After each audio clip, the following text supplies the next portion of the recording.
কিভাবে দেশকে অর্থনৈতিক ডেভেলপ করা যায়।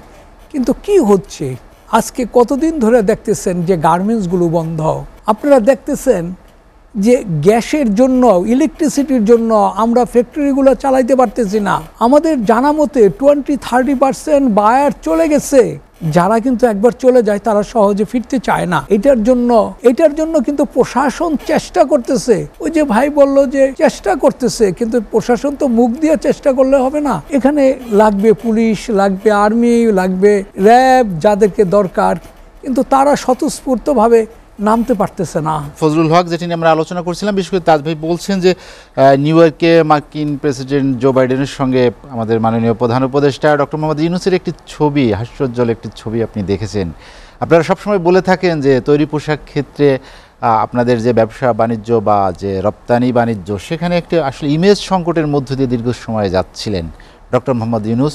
আপনার কি মনে হয় সেই ইমেজকে আবার ফিরিয়ে আনার একটা পথ সুগম করছেন কিনা?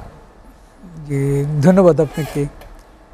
আসলে আজকে আমি আসার আগে আমি খবর দেখতেছিলাম এটিএন, একটা অল্প বয়সের ছেলেকে এইভাবে গুলি করে তার চোখটা শুধু দিয়া, মুখ নাই, নাক নাই, ডাক্তারের কাছে।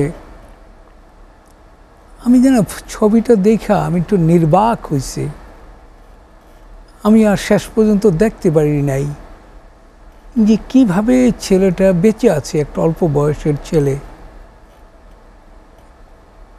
এই যারা নাকি দেশের জন্য এত স্যাক্রিফাইস করছে, ভাই যে বলল একটা কথা, ছাত্ররা একা করছে না, ছাত্রদের বাবা ছিল, চাচা ছিল, সবাই আমরা করছি। যদি ছাত্ররা একা করত তাহলে আমার ছেলে তো আমি যেতে দিতাম না, যদি আমিও সম্পৃক্ত না হইতাম।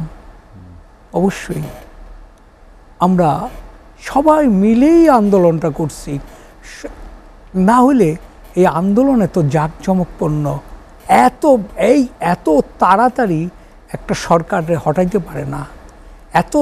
এত মানে তার যে জনগণের যে ইচ্ছা ছিল। আমি তো আপনাকে গত টকশোতে বলছি যে আমার পিয়নটা মারা গেছে, আমার ড্রাইভারটা 3টা গুলি খাইছে, কিন্তু আল্লাহ তাকে বাঁচায় রাখছে।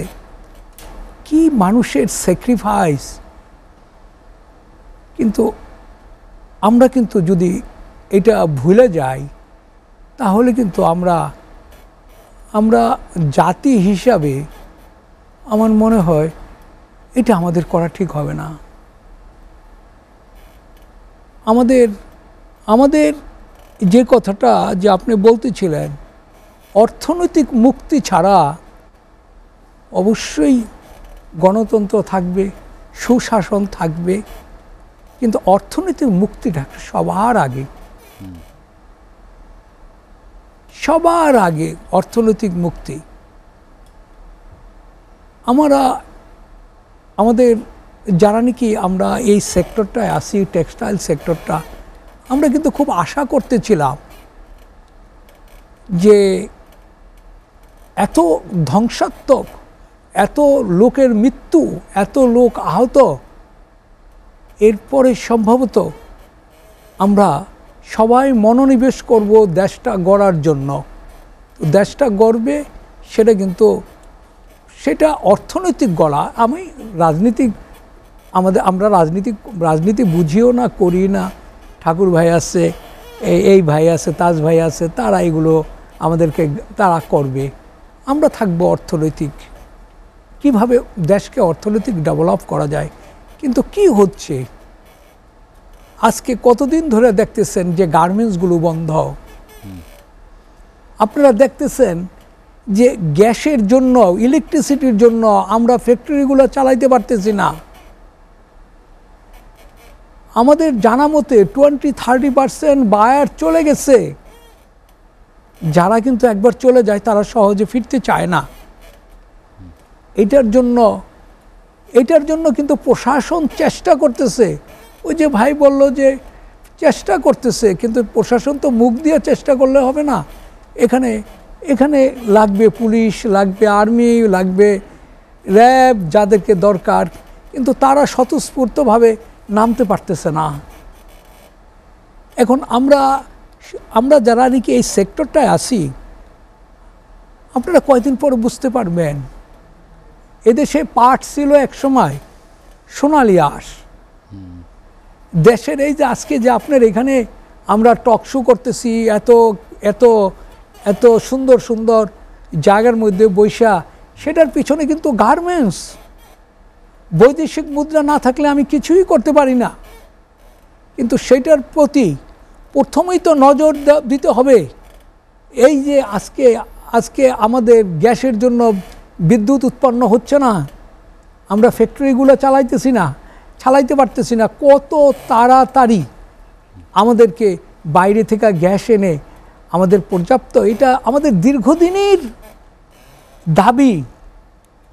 গ্যাসের দাম 1 লাফে 15 টাকা থেকে আজকে 31.5 টাকা।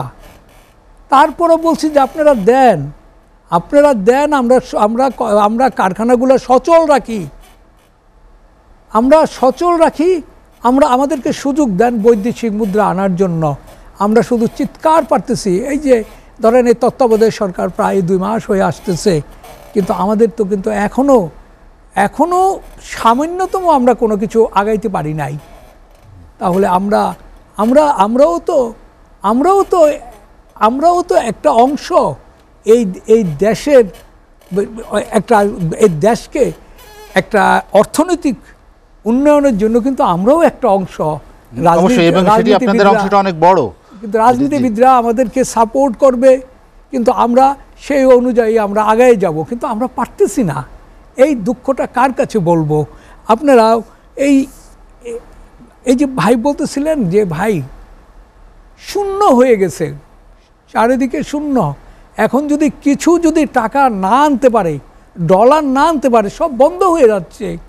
এই মুহূর্তে এত যে ফাঁকা, এটা কিন্তু এই সরকার না যাওয়ার পরে আমরা বুঝতে পারতেছি সমস্ত কিছু ফাঁকা, মিথ্যা কথা কিছু। মানে আজকে দেখেন আমাদেরকে 4টা মাস ধরে আমাদেরকে আগে এই যে 2 মাস সরকার পতনের আগেও বলতেছিল এই কি হয়েছে, জেটিতে নষ্ট হয়েছে, এই সিঙ্গাপুর থেকে লোক আসতেছে, এই 7 দিন 10 দিন 15 দিন, শুধু এই সমস্ত কথা বলে, কিন্তু মূল কথাটা বলে না, তারা প্রকাশ করে না। যারা নাকি এতদিন এলএনজি যারা বাকি দিছে, তারা আর বলতেছে না আমাদের পূর্বের টাকা না দেওয়া পর্যন্ত আমরা কোনো এলএনজি সরবরাহ করব না, এই কথাটা বলে না। আমাদের শুধু বলতেছে এইটা নষ্ট হয়েছে, ওইটা নষ্ট হয়েছে, এই হয়েছে, ওই হয়েছে, আর আমরা আশায় আছি।